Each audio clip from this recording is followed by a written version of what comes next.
समस्त भगवत भक्तों को जय जय सीताराम। मैं पंडित अतुल तिवारी आप सभी का यूट्यूब चैनल भक्त पर अतुल तिवारी पर स्वागत करता हूँ। निवेदन करता हूँ आप लोग चैनल को सब्सक्राइब कर लें, लाइक करने, यहाँ पर उपस्थित श्री राम जी की कथाएं हैं उनका श्रवण करें, उनको अन्य लोगों को शेयर करें, जिससे कथाओं का लाभ समस्त जगत को प्राप्त होता रहे। पिछली कथा में हमने आपको देवी के शक्तिपीठों का वर्णन किया था। भगवान विष्णु के चक्र से जब माता के शरीर के टुकड़े हुए तो इसी पृथ्वी पर भारत भूमि में कई स्थानों पर गिरे, जिनमें से 51 शक्तिपीठें बनी और उन 51 शक्तिपीठों में हमने 35 शक्तिपीठों का आपको पिछले एपिसोड में विस्तार से वर्णन किया था। इन शक्तिपीठों में हमने आपको जन स्थान जो 35 वहां हमने आपको वर्णन किया था, जन स्थान जैसे पंचवटी नासिक के पास है, वहां पर भद्रकाली की जो ऊंची मूर्ति है, यहाँ देवी की देह की ठुड्डी गिरी थी। यहाँ की शक्तिपीठ में भ्रामरी और भैरव जो यहाँ की शक्ति है वो भ्रामरी है और भैरव विकटाक्ष है। यहाँ तक का वर्णन हमने आपको किया था। आगे कश्मीर के शक्तिपीठों में 2 शक्तिपीठ बताए जाते हैं, जो श्री पर्वत जिसे नाम दिया गया है, लद्दाख कश्मीर में मानते हैं विद्वान, और यह देवी की देह का दक्षिण तल पर गिरा था, दाहिना तल। और दूसरा जो है वही कश्मीर में भगवान भोलेनाथ की जो अमरनाथ की गुफा है, उस गुफा में भगवान शिव का जो है हिमलिंग बनता है, हिमलिंग, और हिम ज्योतिर्लिंग के हमें दर्शन होते हैं। उसी के पास में बगल में ही उसी गुफा में एक हिम शक्तिपीठ भी बनता है और इस गणेश पीठ भी बनता है। तो गणेश पीठ और पार्वती पीठ भी हिम से ही निर्मित हो जाते हैं। यह पार्वती पीठ जो है, जो हिम से बनती है, यही शक्तिपीठ है।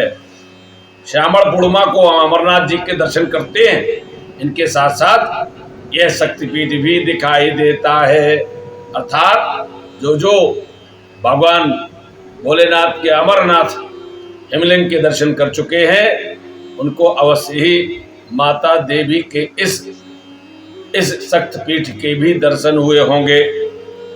यहाँ देवी सती के क्या गिरे थे? अंगभूषण,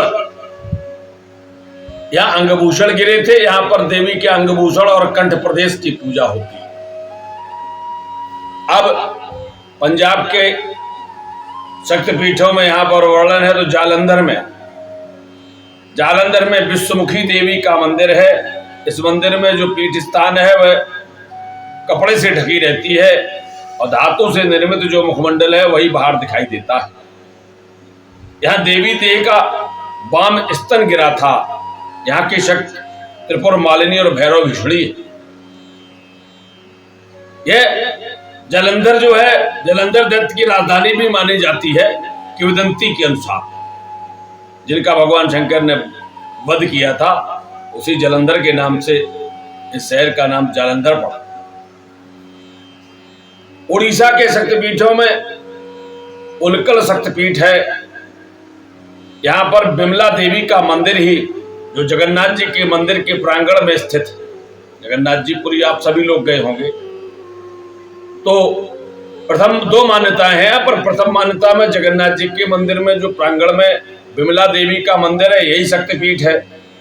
यहाँ देवी की देह की नाभि गिरी थी। दूसरी मान्यता के अनुसार जो याज्ञपुर है, ब्रह्मकुंड के समीप से स्थित जो बिरजा देवी का मंदिर है, उसे शक्तिपीठ मानते हैं। कुछ विद्वान इसी को नाभि पीठ मानते हैं। इस मंदिर में विरजा देवी और उनके वाहन की सिंह मूर्ति है। देवी द्विभुजा है।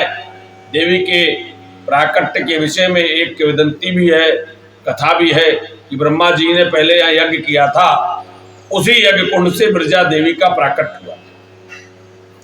इसे चक्र क्षेत्र माना जाता है। और यहाँ पर जो नदी है उसका नाम बैतरणी है, जहाँ पर अनेक घाट हैं, मंदिर हैं। यहाँ देवी की जो नाभिगिरी थी, इसी कारण यह शक्तिपीठ माना जाता है। हिमाचल प्रदेश के शक्तिपीठों में ज्वालामुखी देवी कांगड़ा जिले में है, जो ज्वालामुखी शक्तिपीठ है। यहाँ देवी देह की जिह्वा का पतन हुआ था। आपने देखा ज्वाला देवी में ज्वाला नित्य जलती रहती है, यह देवी की महिमा है। इसी कारण, क्योंकि वहां पर माता की जिह्वा का पतन हुआ था, और जिह्वा किसका? अग्नि का प्रतीक होती, क्योंकि वीरभद्र ने जब यज्ञशाला का विध्वंस किया था तो अग्निदेव को पकड़ करके उनकी जिह्वा ही काटी थी, क्योंकि ये अग्नि जो है ये जिह्वा का ही प्रतीक। यहां पर मसाल जैसी ज्योति निकलती रहती है। शिवपुराण तथा देवी भागवत के अनुसार इसी को देवी का ज्वाला रूप माना गया है। और देवी के मंदिर में एक और बात है, ये ज्योतियां प्राचीन काल से जल रही हैं। 10 प्रकाश निकलते हैं, एक नहीं। या मंदिर के पीछे की दीवार से 4, कोने में 1, दाहिनी ओर की दीवार से 1 और मध्य की कुंड की भित्तियों से 4, इस प्रकार से 10 ज्वालाएं निकलती है। इसके अतिरिक्त और भी कई प्रकाश मंदिर की भित्ति की पिछले भाग से निकलती रहती है। ये ज्योतियां प्राचीन काल से जल रही हैं। ज्योतियों को दूध पिलाया जाता है तो उसमें जो बत्ती है वह तैरने लगती और कुछ देर तक नाचती है। यह दृश्य जो होता परवश हृदय को आकृष्ट कर लेता है। जब हम वहां जाते हैं, दर्शन करते हैं, तो अवश्य मेरा मन आनंदित हो जाता है। ज्योतियों की संख्या अधिक से अधिक 13 और कम से कम 3 होती है। और देवी मंदिर के पीछे में, ज्वाला देवी की बात कर रहा हूं, छोटे मंदिर में कुआं है, उसकी दीवार से 2 प्रकाश पुंज निकलते हैं। पास में कुएं में जल है। कुछ लोग उसे गोरखनाथ की डिब्बी कहते हैं। डिब्बी होती ना, दीपक की पहले डिब्बी होती थी। असम का कामाख्या शक्तिपीठ पीठ, और यहां तो जिह्वा का पतन हुआ था ज्वालामुखी में, हिमाचल प्रदेश में जो स्थित है। असम का कामाख्या शक्तिपीठ, सभी शक्तिपीठों में इसे सर्वोत्तम कहा गया। कालका पुराण देवी महाभागवत में 51 शक्तिपीठों में कामाख्या शक्तिपीठ को सर्वश्रेष्ठ कहा गया है। तेसु श्रेष्ठतमा पीठा कामरूपो महामते। कामरूप प्रदेश, जैसे असम का नाम पहले कामरूप प्रदेश कहा गया था, काम प्रदेश, उसका नाम असम बाद में पड़ा है, ये आज के संसार में पड़ गया। ब्रह्मपुत्र नदी के तट पर गुवाहाटी के कामगिरी पर्वत का नाम भी कामगिरी, काम प्रदेश है। कामाख्या नाम में आदिशक्ति कामाख्या देवी का पावन पीठ विराजमान है। यह पहाड़ी पर स्थित है मंदिर, और यहाँ कहते हैं चिन्मयी आध्या शक्ति का यह पीठ प्राकृतिक सुषमा से सुसज्जित है। युगों से सुशोभित हो रहा कामगिरी पर्वत। पौराणिक मान्यता के अनुसार देवी देह के योनि भाग्य से गिरने से योनि पीठ कहा गया इसे।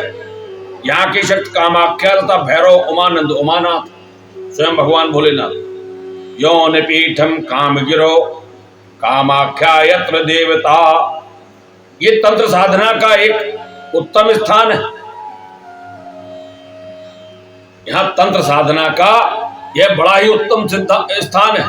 भगवान शंकर ने माता सती की देह जब समाप्त हो गई, भगवान शंकर जब शांत चित्त हुए तो तपस्या भी वहीं पर की है।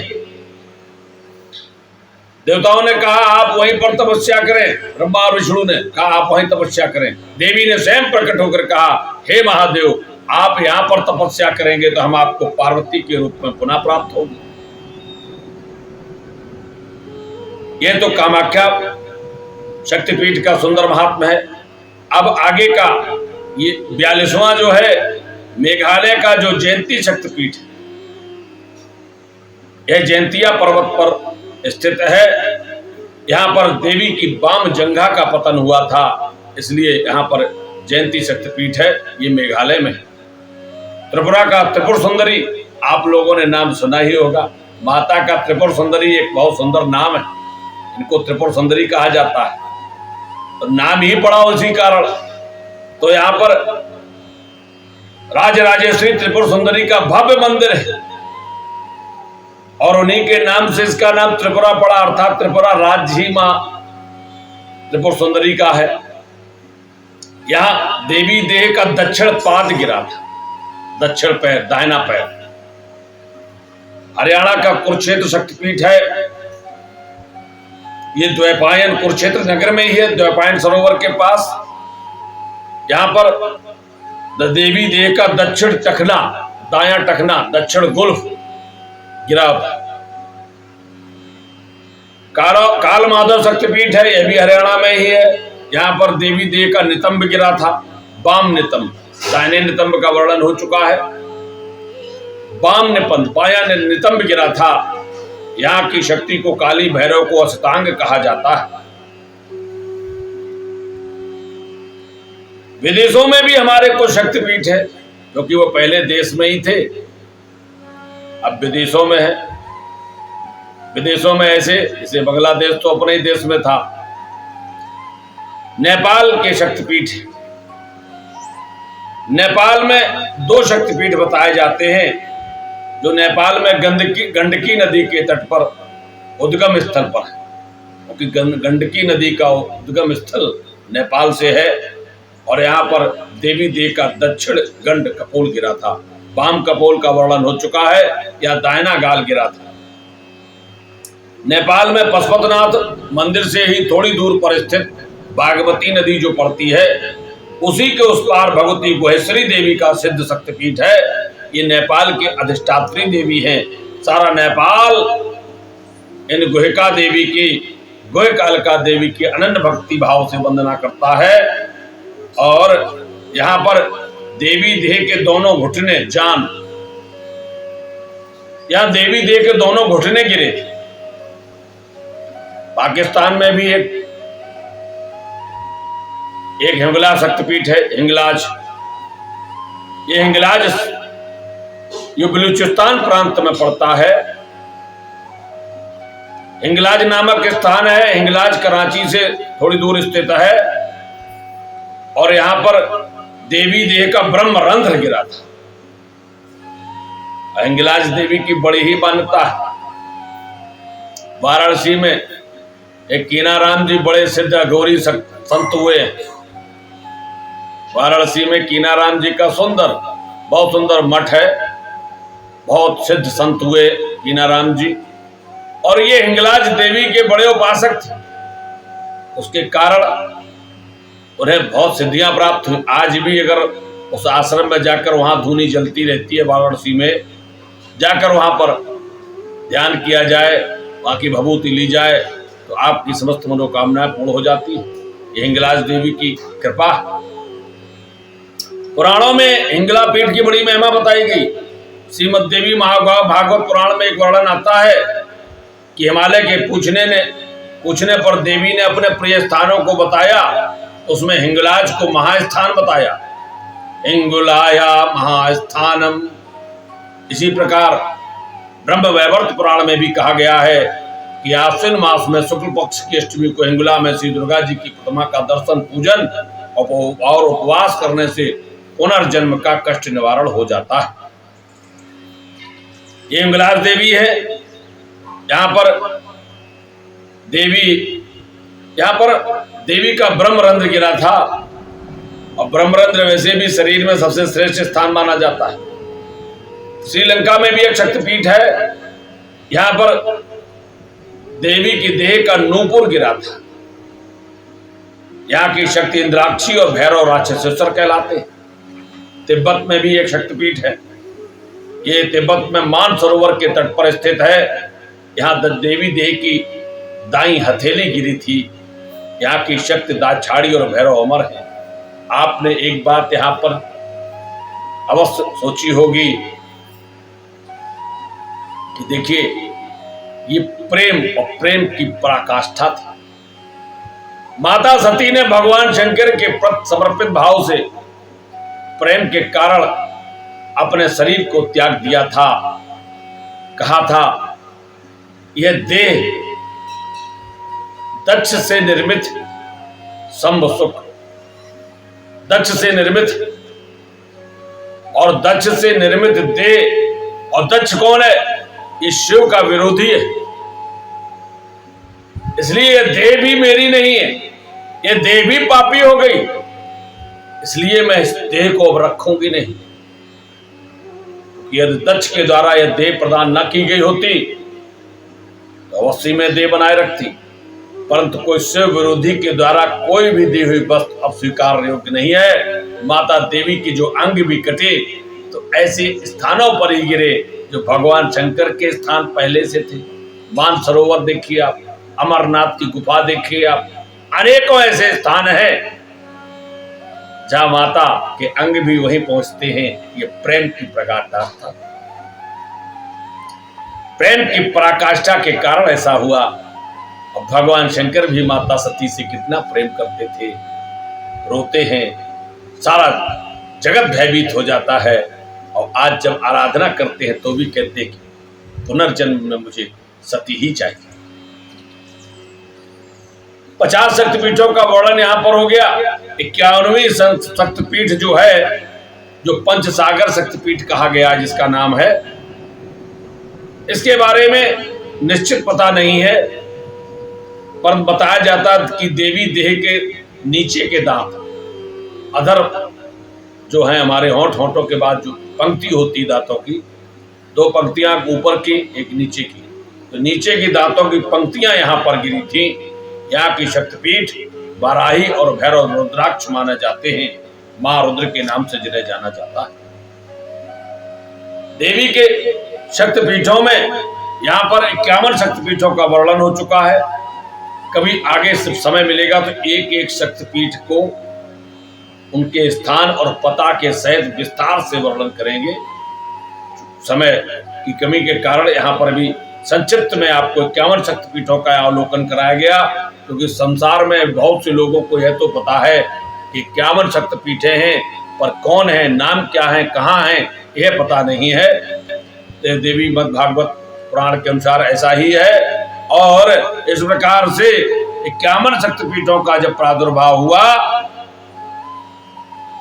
भगवान शंकर ने जाकर कामाख्या रूप पीठ पर जाकर, काम रूप प्रदेश में जाकर वहां पर माता देवी की आराधना की है। और माता ने उन्हें कहा, हे शिव, तुमने मुझे सिर पर धारण करके नृत्य किया था, इसलिए मैं गंगा के रूप में सिर पर धारण रहूंगी, और कनिष्ठा छोटी के रूप में मैं पार्वती के रूप में हिमालय के घर में अवतार लूंगी। दोनों लोगों ने हिमालय के यहाँ ही जन्म लिया। यह मेरा पूर्ण अवतार होगा।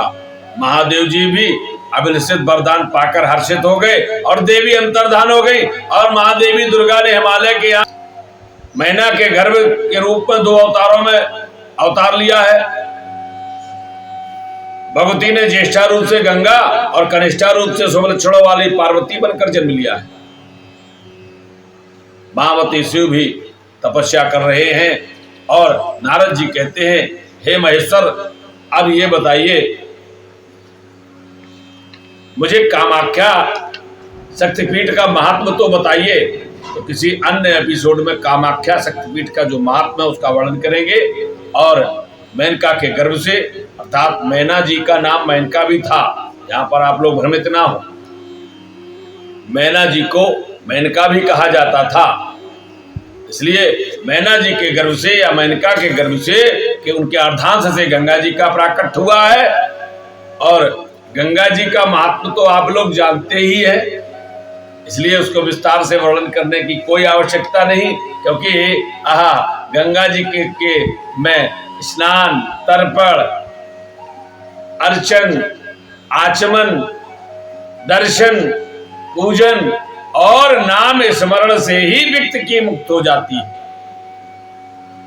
गंगा जी का इस कलयुग में तो विशेष महत्व, कलयुग में तो पापी ही पापी, और इन पापों का नाश करने वाली पाप नाशनी, कलुष नाशनी गंगा है। इसलिए हमें नित्य गंगा जी का सेवन करते रहना चाहिए। क्योंकि ये ध्यान कर लो, ये हम लोगों को अधिक सुलभ है और हम ही गंगा स्नान नहीं करते। जो इस क्षेत्र में है, जो गंगा जी के आसपास है, जो इस उत्तर भारत के क्षेत्र में है, अरे पूछो दक्षिण भारत के लोगों से जो गंगा जी का दर्शन करने के लिए तरसते रहते हैं। किन्हीं किन्हीं का तो जीवन ही दक्षिण में निकल जाता है, किन्हीं किन्हीं को जीवन ही सुदूर क्षेत्रों में निकल जाता है, जन्म लेते हैं, मर जाते हैं। कभी गंगा जी में स्नान करने का, उनका दर्शन करने का उन्हें सौभाग्य प्राप्त नहीं होता है। अरे हम तो कितने सौभाग्यशाली हैं कि एक तरफ गंगा जी हैं, एक तरफ कालिंदी जी हैं, दोनों देवियों के बीच में ये बालक रूपी हम लोग नित्य आनंदित रहते हैं। फिर भी हम अगर यहाँ रहकर भी अगर गंगा सेवन, यमुना सेवन न किया तो हम कितने ही कैसे दुर्गुणी। जब भी आप जाएं गंगा जी का में स्नान अवश्य, अपने पितरों का तर्पण अवश्य, अर्चन, पूजन, दान, यही तो महिमा है गंगा जी। गंगा जी की महिमा ऐसी ही है। तो आगे की कथा में यहाँ पर अब पार्वती जी ने वहां पर जन्म लिया, और पार्वती जी ने जब हिमालय राज किया, जन्म लिया है, तो आहा इतना सुंदर है, इतना सुंदर वहां का स्थान में ऐसी सुंदर व्यवस्था हुई कि यहाँ पर गोस्वामी जी ने लिख दिया कि जब ते उमा शैल ग्रह जाई, सकल सिद्ध संपत्ति तह छाई, चहते हैं मुने स्वाश्रम कीन्हे, और उचित बास में भूधर दीने। अभी तक हिमालय पर्वत तो था, पर वहां वह आनंद नहीं था। आनंद के रूप में कौन आई? मां पार्वती। और जब से माता पार्वती ने हिमालय राज के यहाँ जन्म लिया तो सकल सिद्ध संपत्ति तह छाई, आनंद ही आनंद। और जब आनंद होने लगा तो सारे सिद्ध मुनि भी वहीं पहुंच जाते हैं, कहते हमें तो बस यही स्थान लग रहा अच्छा। और हमें लगता है आज भी संसार में जो लोग कभी उत्तरकाशी, उत्तराखंड, हिमालय की यात्रा जिन्होंने की होगी, जिसने भी की होगी, पहले तो बड़ा सौभाग्यशाली रहा होगा। दूसरा, अगर संसार के समस्त स्थानों का अगर उसने अवलोकन किया हो या जानकारी भी प्राप्त की हो, तो आहा, उत्तराखंड जैसा, हिमालय जैसा सुंदर स्थान इस पृथ्वी लोक में तो नहीं है। कारण हमें लगता है यही है, मां पार्वती ने जो हिमालय में जन्म लिया है, वहां पर जो सिद्धियां हैं, संपत्ति है, सुख है, संपदा है, आनंद है, वह जगत जननी जगदम्बा के कारण ही है। क्योंकि जब ते उमा शैल ग्रह जाई, इसका अर्थ यही है। इससे पहले तो वह इतना अच्छा नहीं था, हिमालय तो पहले भी था, पर जब से माता पार्वती पहुंची तब से वहां पर आनंद आया। और इसी कारण मुनियों को भी वह स्थान बड़ा अच्छा लगता है, सब वहीं भागते। हमें भी ऐसा ही करना चाहिए। इससे एक और बात आती है, इसको अगर हम सामाजिक, सांसारिक दृष्टि में देखें तो भले ही आप पहले थे, आपके यहां सब कुछ संपत्ति थी, व्यवस्थाएं थी, परंतु यदि आपकी यहां कोई कन्या ने जन्म नहीं लिया तो फिर आपका घर सूना ही रहता है। यहां पर यह चौपाई के माध्यम से अवश्य हमें तो यही दृष्टिगोचर हो रहा है, क्योंकि हिमालय राज का पुत्र मैनाक पर्वत तो था ही, अन्य भी पर पुत्र होंगे, परंतु जब से कन्या ने जन्म लिया है तो हमारे घरों में भी जब कन्या जन्म लेती है तो सकल सिद्ध संपत्ति तय छाई। बड़े ही घर में कितनी भी विपन्नता हो, पर जो आनंद है वह आनंद केवल उसी घर में मिलता है। आप इस बात का अनुभव कर ले, स्वयं अनुभव कर ले, जाकर अनुभव कर ले, घूम कर अनुभव कर ले। जहां पर कन्याएं होंगी अवश्य ही वहां पर भले ही धन भले ही कम हो पर आनंद बहुत होता है। ऐसा ही तो है, हिमालय राज्य कितना आनंद कहीं नहीं है, क्योंकि जगत जननी जगदम्बा है। इसलिए जिन जिन घरों में कन्याएं रहती हैं उन घरों में आनंद तो रहता ही रहता है, ये पक्की बात। क्योंकि ऐसे अनेकों आप देखते हैं जहां लड़के ही लड़के होते हैं वो समझे में नहीं आता। हमारे गुरुदेव तो कुछ और ही कहते थे, कह दिए हैं लड़के, इनका नाम ही है लड़के, ये रहते हैं लड़के, ये आए हैं लड़के, ये जाएंगे लड़के, ये लड़के ही हैं इसलिए रहते हैं लड़के।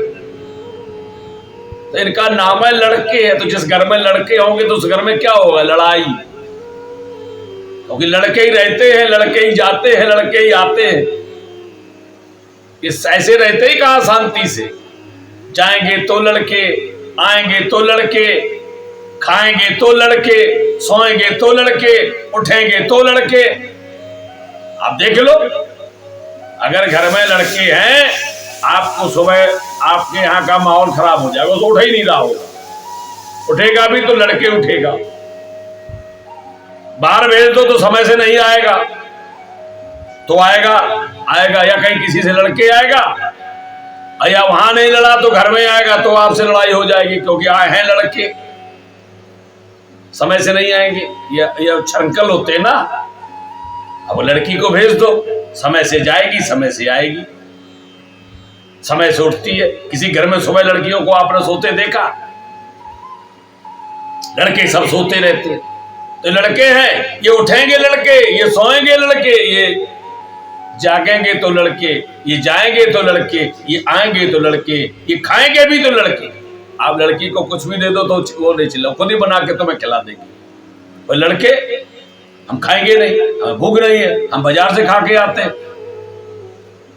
तो इसलिए हमारे गुरुदेव बहुत सुंदर व्याख्या करते थे कि इनका नाम ही है लड़के, पर सुख संपत्ति आनंद तभी आता है जब घर में कन्या होती है। यह इस चौपाई से दृष्टिगोचर होता है। गोस्वामी जी ने यही लिखा, और हमारा कार्य है चौपाइयों को उद्धृत करना, इनकी व्याख्या कि जब ते उमा सहल ग्रह जाई, सकल सिद्ध संपत्ति तह छाई। अब अभी तक जो हिमालय राज्य के पुत्र थे तो सब पर्वत थे, और मैनाक पर्वत तो कितना, अब है कैसा, सोने का पर्वत है वह, एक सुमेर पर्वत, एक मैनाक पर्वत, इतने बड़े बड़े विशाल प्रभावशाली पर्वत। मैनाक पर्वत आज भी उड़ लेता, उसके पंख नहीं कटे थे। जब इंद्र के वज्र ने, पर्वतों के पहले पंख होते थे, पंख होते थे तो ये जहां तहां उड़कर बैठ जाते थे, तो जहां बैठ जाते तो वहीं समाप्त। पूरा किसी गए, किसी नगर में गए, उड़ रहे, जब इच्छा हुई थक गए, वहीं बैठ गए, पता लगा बैठ गए इसी स्थान पर, तो नगर है साफ हो गया, खत्म। तो इंद्र ने अपने वज्र से इनके पंख काट दिए थे, तभी से स्थिर है। परंतु मैनाक पर्वत वरदान के कारण बच गया, तो आज भी उड़ता है ऐसे। परंतु हिमालय राज्य के हमें सुख संपत्ति तब तक नहीं थी, अनेकों पुत्र रूपी पर्वत थे, पर जब से माता जगत जननी जगदम्बा पहुंची है, सकल सिद्ध संपत्ति छाई, और मुनि लोग भी वहां पहुंच जाते हैं। अब ठीक है, अभी तक तुम्हारे यहाँ आते नहीं, क्योंकि तुम्हारे यहाँ है लड़के, इनका कोई भरोसा नहीं कब आ जाए हमारे आश्रम में लड़के, तो हमें डर लगता है। तो परंतु जब जगत जननी पहुंचती तो जहते हैं मुने स्वाश्रम कीन है, और उचित बास है में भूधर दीन है। अब आओ कथा के अंत में बताना अवश्य चाहेंगे। देखिए राजा सगर के क्या थे, राजा सगर के लड़के ही तो थे। आप जब जाएंगे कथाएं पढ़ेंगे तो पता चल जाएगा, राजा सगर के लड़के ही तो थे। और कितने, 60,000 लड़कों ने कितना उत्पात मचाया था, समुद्र ही खोद डाला था। तो इसलिए कह रहे हैं ये लड़के हैं, कामना लड़की की करो, लड़कों की नहीं। आगे की कथा यहीं से पुनः प्रारंभ करेंगे। अब माता पार्वती का सुंदर चरित्र प्रारंभ होगा।